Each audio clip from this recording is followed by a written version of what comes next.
Hey everyone, welcome back. Stephen and John from Davenport European Martial Arts School. Today we're going to go back to an old favorite of ours, the dagger. Now, using the dagger, we focus primarily on medieval and Renaissance martial arts. The type of dagger that John is holding is called a Bollock dagger, circa 15th century. The one I've got is what's referred to as a brass-handled Lanzknecht dagger, Esquilin, and this is circa 16th century. Both of these are very pointy, and they do their job. Therefore, we're not going to be using these for training. He really wanted to. Because John won't let me stab at him with a sharp knife, we have wooden daggers. Well, he has a wooden dagger. Yeah. You don't want me to use it? I mean, it's better than the other one. Fine, I guess I'll use a wooden one too. Thank you. So soft, kids today. So what we're going to be using is wooden daggers. We see this type of wooden rondelle dagger pictured in Yoka Meyer's manuscript. It's wood with a round ball on the end, makes penetration much more difficult, never impossible, just much more difficult. So when we are using daggers like this, in the manuscript we see a lot of it in icepick grip. And the reason we see it in icepick grip is they usually carry it on their right side, and so when I drag it out, it just comes directly into this grip because their sword is on their left side. So they need that here. Sometimes I will wear it directly in the middle, which means they can draw with either hand in either grip. Just because this is the most common grip that we see, it is not the only grip they use. They do use foregrip as well, thrusting from their dominant side as well as reverse grips from their weak side on all lines. Same with the dagger in the icepick grip. When we are gripping this dagger, if I make a fist around it, my dagger blade goes out at an angle. But if I open up my index finger and thumb slightly, you can see how the dagger point drops. Now what we'll see in a lot of more modern knife fighting styles, like with the Sykes-Fairburn dagger, you'll put your thumb on the butt of the knife, and that does the same thing as opening up your index finger and thumb, because you can't hold it like this, it has to go down. So it's an equivalent of doing this. But with the big rondelle and the medieval dagger, that's not viable because you can't get your thumb up there.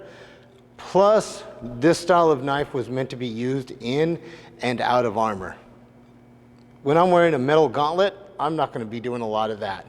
This is much more comfortable and easily accessible to my dagger.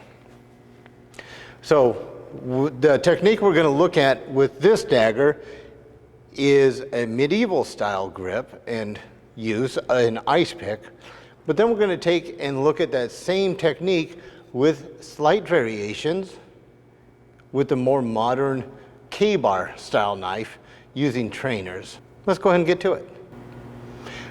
So what we're going to be working on today is I've been jumped by John Thug here. My dagger's on my side.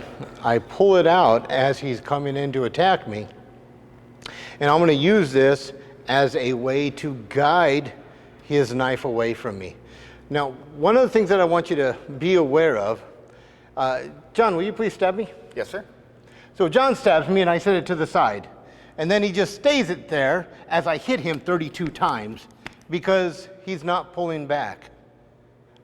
I appreciate that. Not realistic.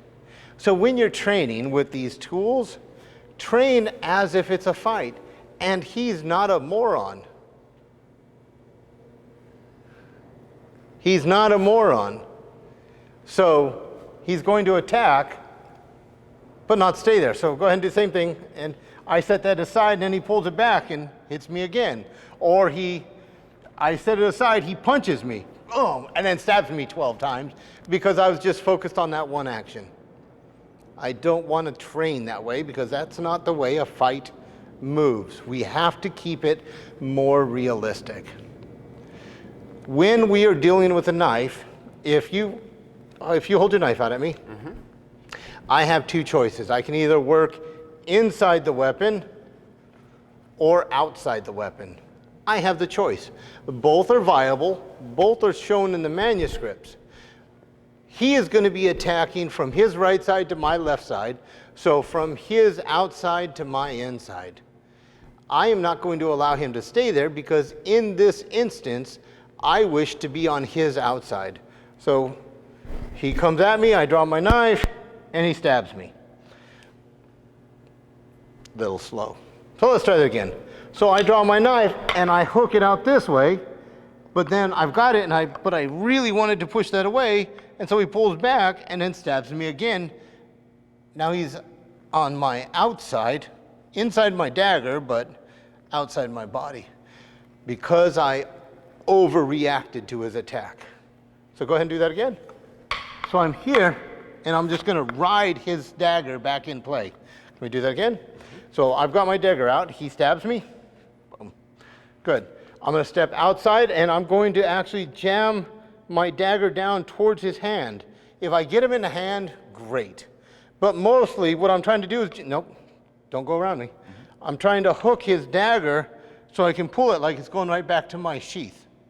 Then as he retracts, I follow him. I know that's still a real threat, so even if he attacks with that, I can put that in there and still use his dagger to cover, or his arm to cover his dagger. Can we do that again?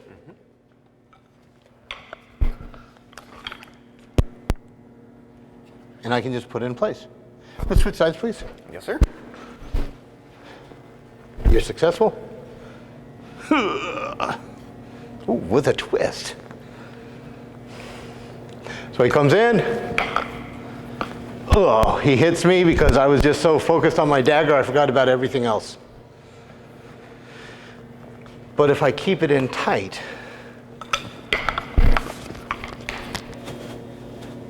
now I've got that in here, and every time I hit him, no, you go for me. I can just move around and wiggle it a bit, or come through, break the arm, and then stick him again, and then wiggle it around a little bit. Understand, thrusting injuries are more likely to kill than cutting injuries. But cutting injuries are more likely to stop an attacker quicker than a thrusting injury. Because with a cutting injury, I come at him and he cuts my wrist, and then I watch my hand fall off. I'm pretty much done with this fight. But I come at him and he sticks it in my armpit, right? And then just closes my arm on it and then leaves. Well, it comes out. Now all that blood is going inside my chest cavity. So it's more likely to kill me, but it's going to take longer than a cutting weapon. So be aware of that when you're training for these things. So one more time, if you attack me, and then wiggle it around a little bit. Stomp the knee and then stick it in and wiggle it around a little bit more, because he probably has friends, and I'm going to use this to drive him around, to guide him, and then when he does finally fall dead, he just falls off my dagger and I can keep going. And then, re-stomp that groin. So, there we have a technique. Simple, quick. I'm not trying to block him. I'm not trying to stop him. All I'm doing is guiding him. Let's do one more, but let's do it at this angle. Right about here. So here we are, and John goes to stab me, and he's successful. One more time. Do me a favor, come just a little bit wider, just for that. There we go. Make it a little more difficult for me. Got it. Great. So now when he comes, I hook, and I just guide back. Now look how my point in also turns my shoulder. And then I can stab him a few times, and it's harder for him to get away because I keep pulling him into my dagger. Mostly because it's funny. But let's take a look at this kind of technique with a more modern knife. Sounds good. Here we have the cold steel trainer in KBar style. These are great training knives, very popular, used by lots and lots of people. But let's look at that same kind of technique. It does work, but it's not as ideal. So if we can do that again, you're going to be successful. Great, let's actually switch sides. There we go. Go ahead. Perfect. Let's move you on this angle. A little bit more. Here we are. We're going to do this same technique again, but with the cold steel trainers. Go ahead. Perfect. One more time. So I've got my knife on my side. He goes ahead. It's so much shorter, it's hard for me to get to.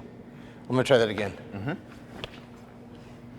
That's just, the length of the weapon makes that much more difficult. Yeah, it's a good 4 inches, 5 inches shorter. Yeah. That's a big difference in the medieval versus the more modern knife. So in this instance, I'd want to work on the inside. But now, oh yeah, look how he's got that same, and he can stab me multiple times, you know, to his little heart's content. Unless I'm aware of that. Go ahead.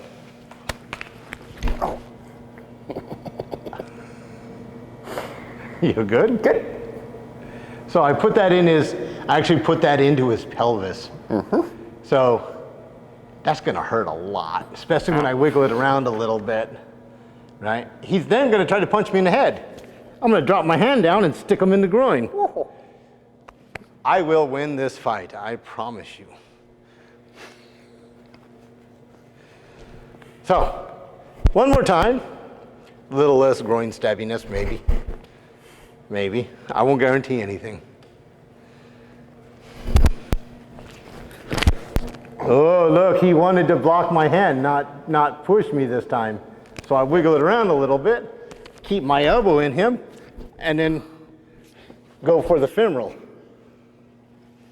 It's a shorter knife. I cannot work in the same times that I would with the longer medieval dagger.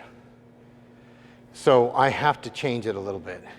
If I have this style knife, I will most likely fight in a foregrip over a ice pick grip more often than not because it's too short for what I'm trying to do.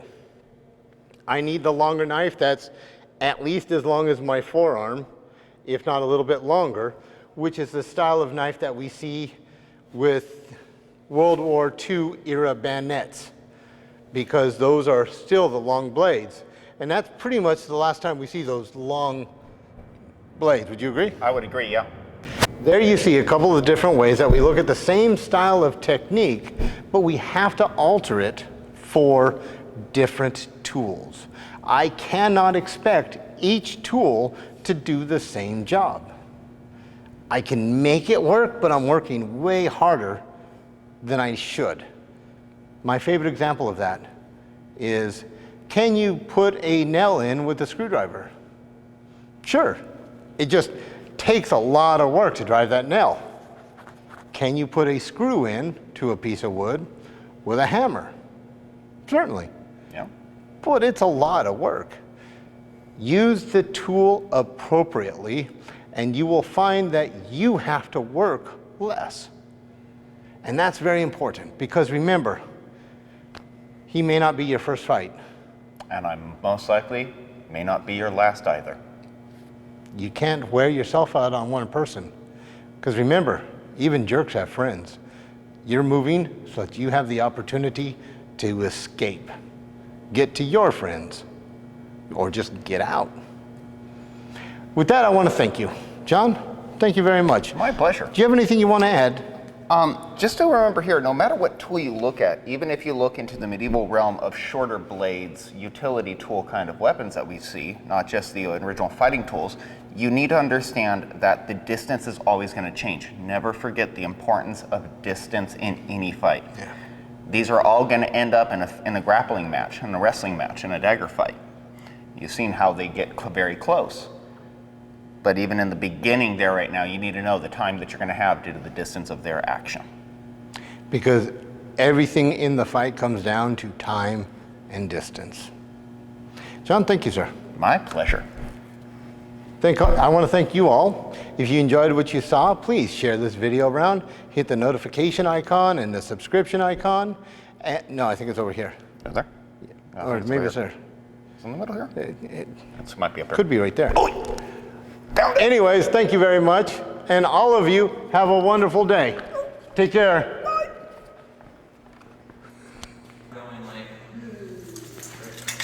Would you like to know more?